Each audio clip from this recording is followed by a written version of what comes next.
Joining me now is the charity CEO, Doug Taylor. Hey there, Doug. Thanks for coming on the show. So what do these figures say about the cost of living crisis?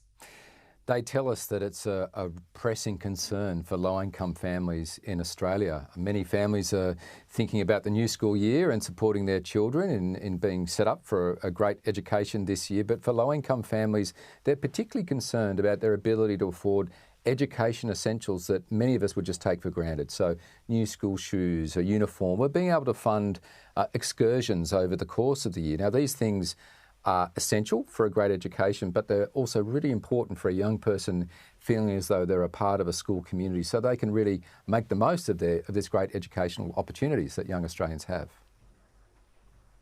So let's take everyone through the stakeholders in this dilemma. What should the society do? What should there be more education funding, for example? Yeah, so look, obviously there's a range of possibilities and options. We know that in recent weeks there's certainly been indications from the Treasurer and the Prime Minister about cost of living relief with housing and energy costs. They're important measures, and our advice would be to target those to those most in need to have the biggest benefit. Equally, we're having a conversation over the last month really about the future of education in Australia with the National School Reform Agreement. And there's a great increasing focus on equity in those conversations with the Commonwealth and the states. We welcome that at the Smith family.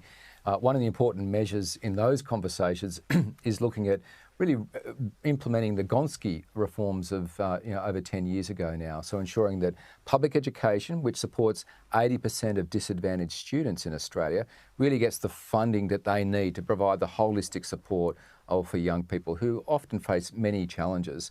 One of the big challenges we've got in education today in Australia, particularly for disadvantaged students, is disadvantaged student by the age of 15 can be 4 to 5 years behind their peers in literacy and numeracy.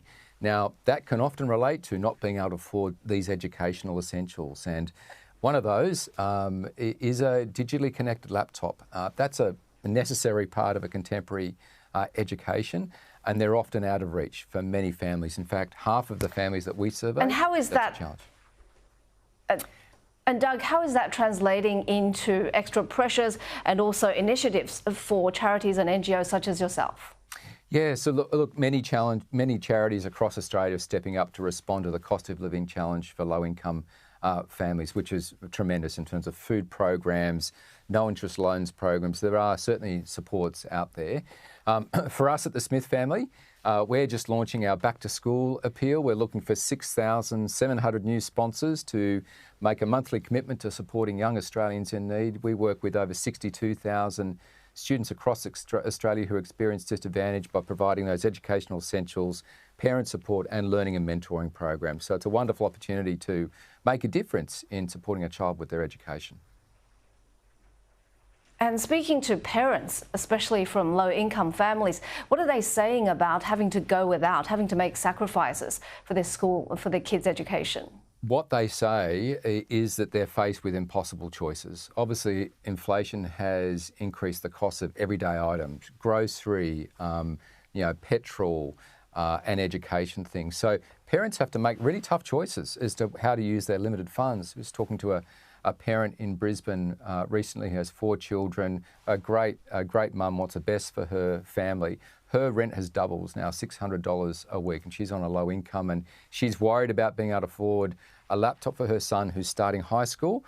So they're the tough choices that many families really have to make at this time of year, and we're really encouraging Australians to support our campaign to make a difference for young people in need.